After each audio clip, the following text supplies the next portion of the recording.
क्या आपने कभी सोचा है कि हमारे देश में एक नया हाईवे बनते बनते 10 साल क्यों लग जाते हैं? या क्यों एक डिपार्टमेंट सड़क बनाता है और दूसरा उसे अगले महीने खोद के चला जाता है? जाहिर सी बात है, इसका जवाब है लैक ऑफ कोऑर्डिनेशन। यानी कि डिपार्टमेंट्स के बीच में अपने आप में ही कोऑर्डिनेशन की कमी है।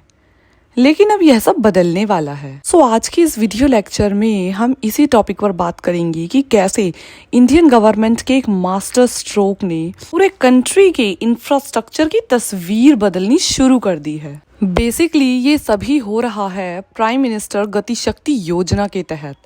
तो आखिर क्या है प्राइम मिनिस्टर गति शक्ति योजना, इसे जानना शुरू करते हैं। Hello and welcome viewers.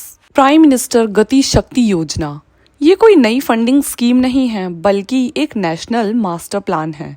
इसका ऑब्जेक्टिव बिल्कुल सिंपल है, भारत के अंदर जितने भी इंफ्रास्ट्रक्चर प्रोजेक्ट्स हैं उन्हें इंटीग्रेटेड करना और साथ ही उनका टाइमली एग्जीक्यूशन हो पाए, इस चीज को सुनिश्चित करना। हालांकि इस प्रोजेक्ट को प्राइम मिनिस्टर नरेंद्र मोदी ने 13 अक्टूबर 2021 को लॉन्च किया था।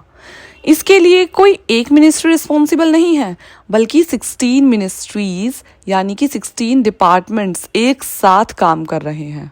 इसका कोर आइडिया है कि जब एक रोड बन रही हो तब उसके साथ ही पाइपलाइन, रेलवे लाइन या इलेक्ट्रिसिटी केबल्स की प्लानिंग भी हो जाए, ताकि फ्यूचर में उस रोड को बार बार तोड़ना ना पड़े। इसको कहते हैं होल ऑफ गवर्नमेंट अप्रोच। अब जानते हैं कि ये सब एक साथ पॉसिबल कैसे होता है। GIS यानी कि ज्योग्राफिकल इंफॉर्मेशन सिस्टम, ये एक ऐसा डिजिटल प्लेटफॉर्म है जिसके थ्रू इसे पॉसिबल किया जाता है। चलिए जानते हैं कैसे। ये एक तरीके का एक गूगल मैप है, लेकिन गवर्नमेंट प्रोजेक्ट्स के लिए है केवल। सारे डिपार्टमेंट्स अपना डाटा इस प्लेटफॉर्म पर अपलोड करते हैं। जब इंडियन रेलवेज अपना नया ट्रैक प्लान करती है तो मिनिस्ट्री ऑफ रोड ट्रांसपोर्ट उस मैप को देखकर अपनी हाईवे प्लानिंग उस हिसाब से एडजस्ट कर सकती है। इसके थ्रू सभी मिनिस्ट्रीज के बीच में काफ़ी अच्छा कोऑर्डिनेशन रहता है।